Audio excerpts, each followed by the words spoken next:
Good afternoon and welcome to West Coast Model Battleships. I'm your host Dave behind the camera, and today I'm doing a review of the Trumpeter 1/350 scale USS Hopper DDG-70.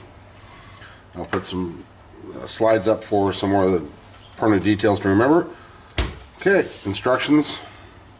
You get a 12-page instruction booklet with a list of all your parts and sprues. Pretty good, really nicely numbered and detailed there. And it even tells you, because the kit does come with photo etch, it tells you when to install it, which is kind of nice. And there's the back. This kit can be built as a full hull design, which comes in two pieces, which I'm not a big fan of, and then actually it comes four pieces because you got to add the sonar bow, which is also two-piece. I am noticing, touching this, that there is a lot of mold release on this, so I would definitely recommend that this be washed thoroughly in warm soap and water. It is reinforced, but it is kind of flimsy. I would probably recommend putting reinforcing on top of this. It tends to be a little flimsy. Here's the part for the 700, or I mean the waterline portion, if you care to do it in a waterline.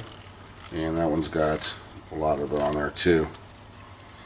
Okay, and get the hull out of the way. Here's your main deck. This is actually that proportion, and there's a lower portion that goes down here because it steps down. The detail on the deck is pretty good. Here's your box, or your vertical missile launchers. It does have, of course, the molded on chain, which will have to be scraped. It's got the lines for the walking, and that there is, like I say, this one has a lot of mold release. It is kind of, so definitely would probably want to put some reinforcing on the underside of that. Okay, we'll get into the sprues. First two sprues are right there, and they're identical. Grab my pointer. So we have searchlights and radomes. And it looks like, well, these are the hangar doors. More davits. These are both identical. And say I can definitely feel the mold release on there. Here's the first fret with your larger pieces on there. Of course, the name tag, the forward bridge, and some of the upper superstructure. This is the flight bridge here, or the flight bridge out here. And if you are doing an Arleigh Burke and it's a flight 2, the little concaves right here are going to have to be filled and smoothed out, because that's all smooth on the front now. There's your Aegis radar insets, and for the Tomahawk launchers, there's the name tag. There's a lot of mold release on this one. So the next big one, we have more superstructure here, and the vents that are here are well defined, pretty well defined. Doors have a lot of detail on them. I'd still recommend putting some aftermarket ones on those. And there's some more. Good detail on your antennas for the main mast. Really good detail on that. Both sides. Not a lot. I haven't seen any flash on this yet. There is some injection marking on the back, but it's recessed. Doesn't seem to be out where you're going to have to trim it on some. Here's some more of this main superstructure. And no flash I see on this one either. Good crisp details. All the vents are there and in good detail. They even have the small fire hose already on the hull. Your choice. You could probably scrape those off and add some photo etch ones or use those. But the detail's pretty good. There is some molded on ladders right here. I would recommend removing those and doing the photo etch to get it out. There's another long one right here. It would probably benefit for some upgrading. But overall, real good detail. Here's another big one. Here's your aft deck. Right here, the lower portion of it. And more superstructure.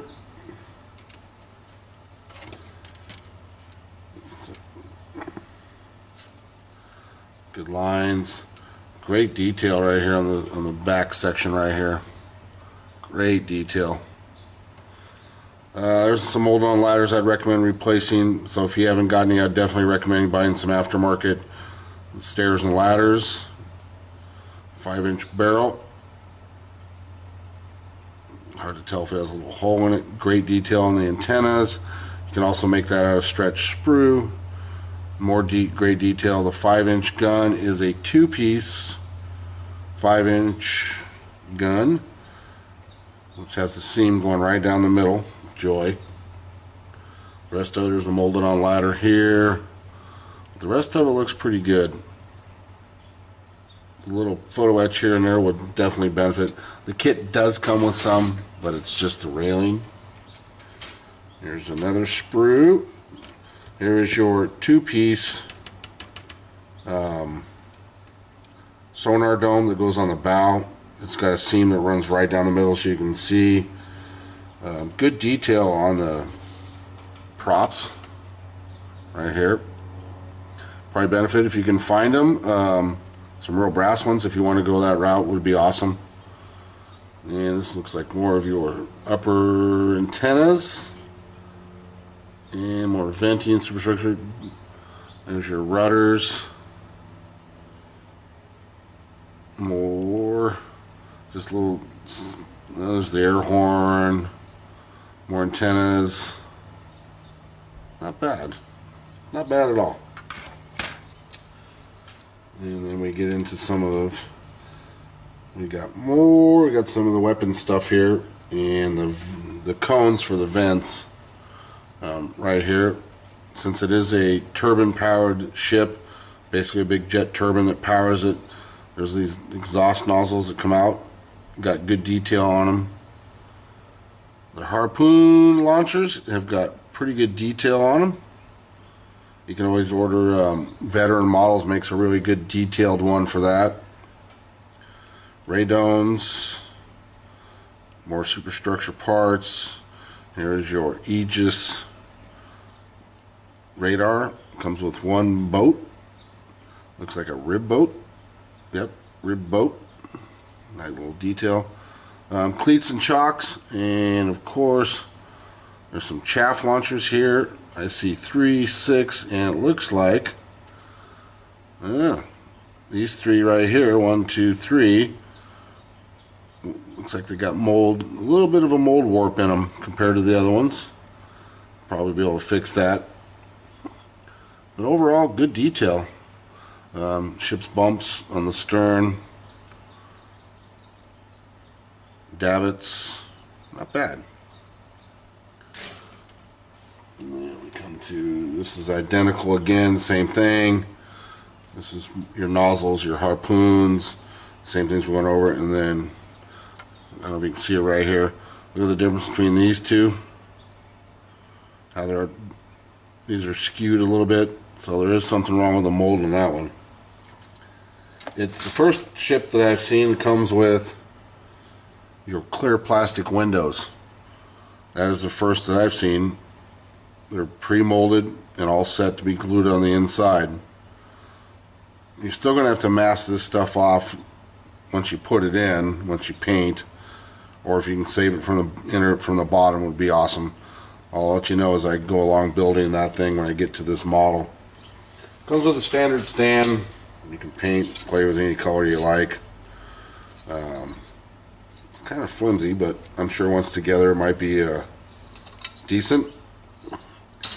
Comes with a standard set of decals and numbers. Like I say, this one will not be 70, it's going to be 64, which they provide.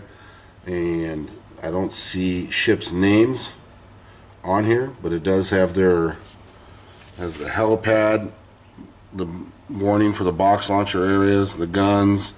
This is for the 5-inch 38 up front, and her awards for excellency, and some ribbons, jack staffs, American flags, small numbers there for the bow and stern. If you can, I'd order, definitely get a better set of U.S. Navy numbers, numbers, I'm saying. So that comes with that. It does come with one photo etch set, and then all it is looks like some baskets or vents covers, and just strictly the railing. I have not researched to see if this does have a detail upset. I'm sure there is one for it out there somewhere, but it's nice that they come with it. It does seem, it is rather stiff, which is nice. It doesn't seem to be too much soft. So that would be looks like it could be a nice little addition to that. Included with the box, inside the box is also a painting scheme on the Arleigh Burkes. So it's overall mostly haze gray, and the upper decks are usually done in almost a blackish or a really dark charcoal gray for the nose skid. I'll turn that way you can see it.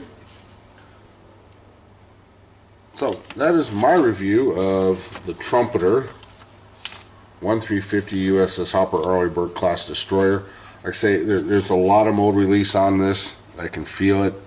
I'm not a big fan of the two-piece hull because it takes forever to get rid of the seam lines.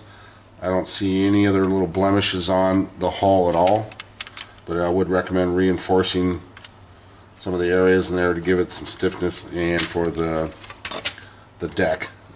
Deck's kind of flimsy.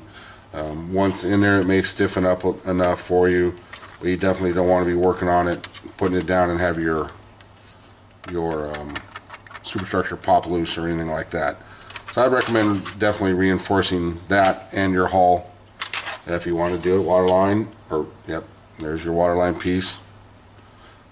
So that is it. I will post some specs on this, number of frets and all that stuff right at the end for you. I hope you enjoyed it. It's a good little kit. I'm looking forward to getting into this one. I've always been a big fan of the Arleigh Burkes. They're just, to me, they're kind of cool looking, and they pack a punch, that's for sure.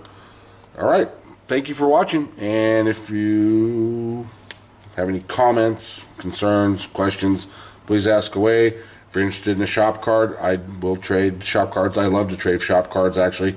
So that's it. I hope you enjoyed. This is Dave, and I'm signing off.